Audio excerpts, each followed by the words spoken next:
Welcome back to Work in Progress, your source for inaccurate news by an unqualified and balding host. I am Josh Matusak.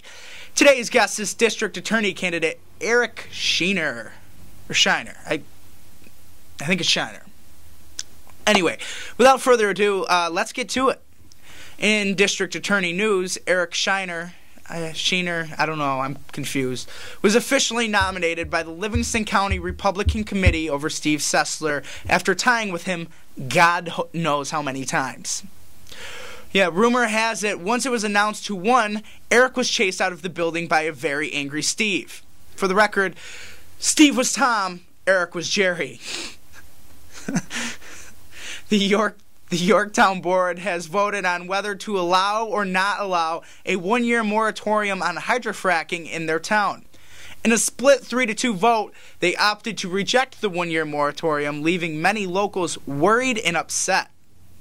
It must be noted, that wasn't the only thing dealing with the potential passing of gas that night. Rumor says it was taco night at one of the board members' houses, and, well, he was passing some gas of his own. But, that's supposed to be a secret.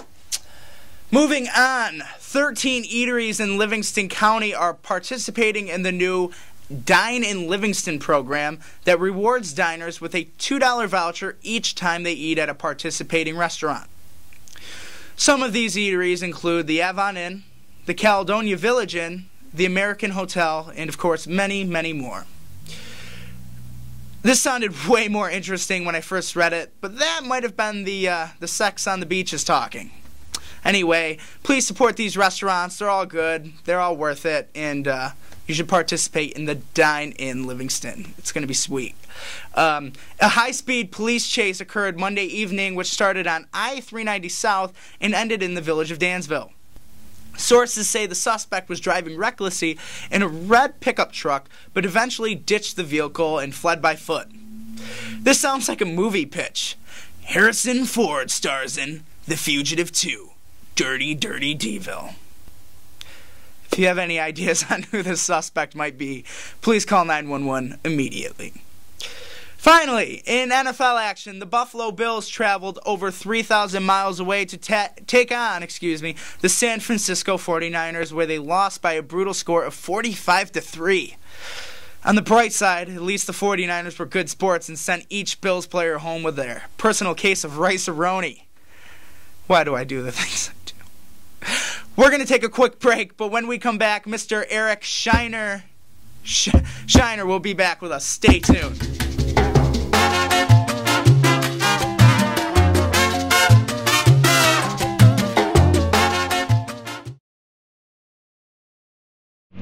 How's it going? I'm Dale Matusak, Josh's cousin, and many of you know that our family is, it's a pretty nice ride. Our family is full-blooded Italian.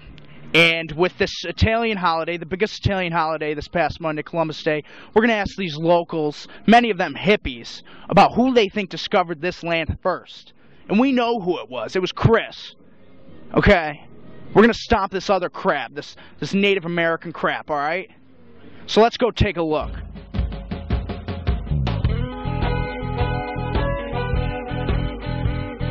What does Columbus Day mean to you? It means the guy came to America when it was already found. What's it mean to me? It means thank goodness he discovered America, so we have this lovely town. Lovely country, that's right. Well, he's the founder of the country, and he gave us a holiday on Monday. He did. That was a really nice truck, too. That is a nice truck. What is, what does Columbus Day mean to you? It means that someone found America. It was always a day off from work. Always a day off. This is America. That's the best you can come up with? Caught. Day off from work.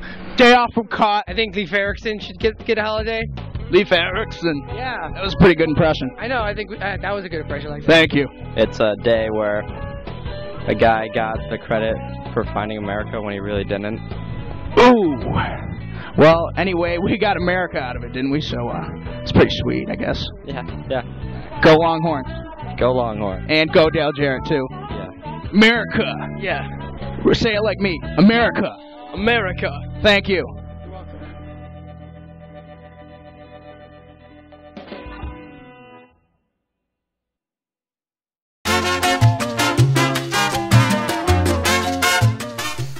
Welcome back to A Work in Progress. In the seat today, Mr. Eric Schiener. How's it going, Eric? Hey Josh, how are you?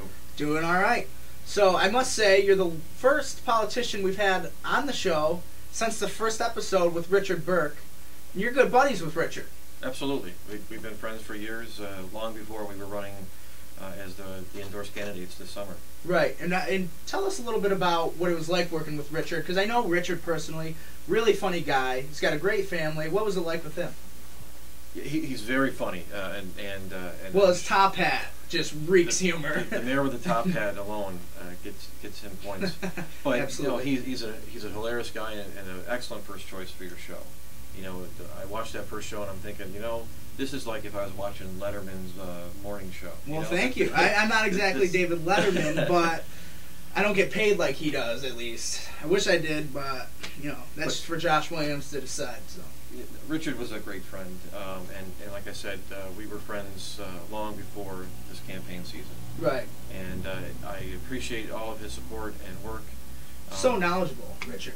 Knows a lot. Extremely knowledgeable about politics, about our community, and the inner workings of the Republican Party and politics in general, which I had no clue of.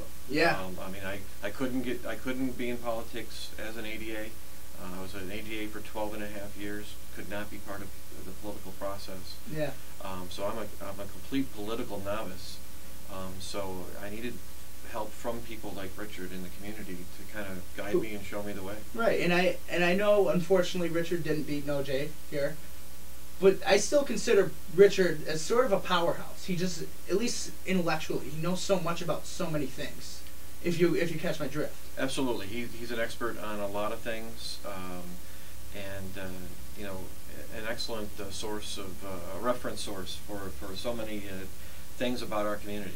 Especially Dress code, because you know he does have the whole penguin thing working, yes. And I admire him for that. Now, I know you've got a beautiful wife. I'm not hitting on her, just throwing it out there. You've got beautiful kids. And what was it like, because you tied with Steve so many times, so much clutter there. Did they get stressed out? You know, the kids would come home every day, or I'd pick them up from daycare, and they'd say, "Did you win yet, Dad? Did you win yet, Dad? Did you win yet, Dad?" It was never, "Dad, is it over?" It's, "Dad, did you win yet?" That's right. And they're friends. You know, they'd come up to me on the soccer fields or at Wegmans, and they're, you know, my daughter or my son's little buddies would come up and say, "Did you win, Mr. Schiener? Did you win yet, Mr. Schiener?" Right. And so. So you had the pressure. The pressure was on. It was there. And was there ever a moment where you thought to yourself, "I don't know if this was worth it"?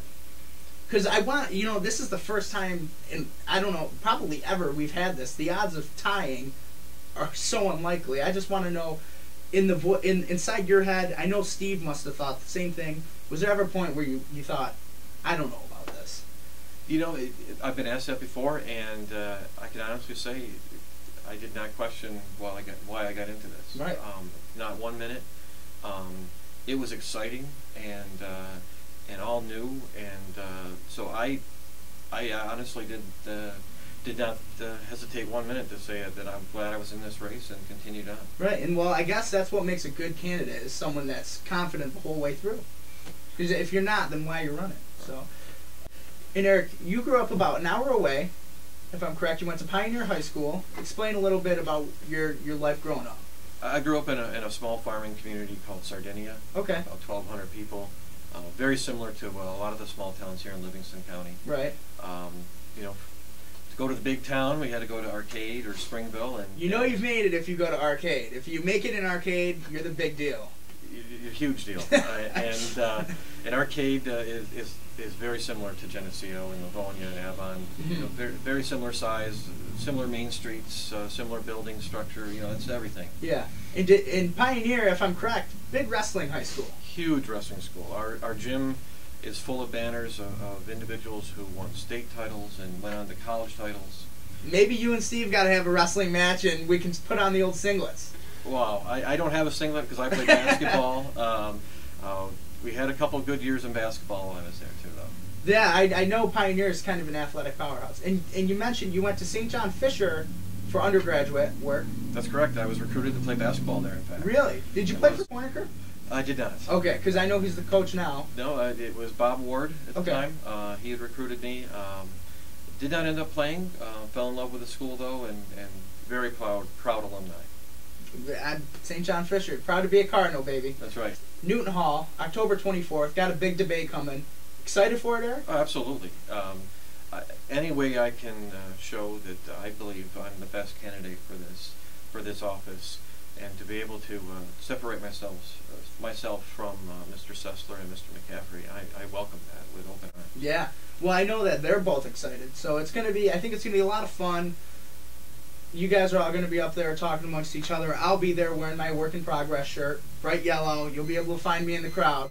Eric, I always ask one personal question. Yes. A little birdie, Richard Burke, told me that you are a Star Wars guy. Oh, boy. So I went to Walmart. This is all I could find, but I wanted to buy you something, and this is what I got for you. Oh, thank you so much. Absolutely. It's probably something your kids are probably going to end up opening up.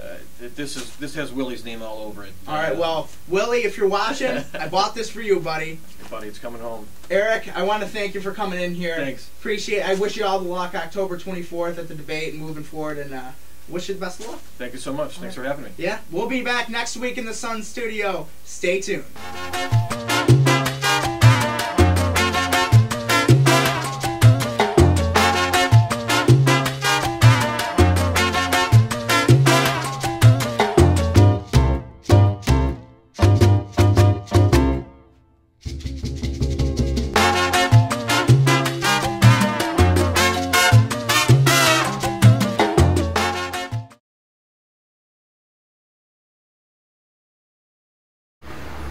No one wants to talk to a guy with a mullet. No one wants to talk to a guy with a mullet. No one wants to talk to a guy with a mullet.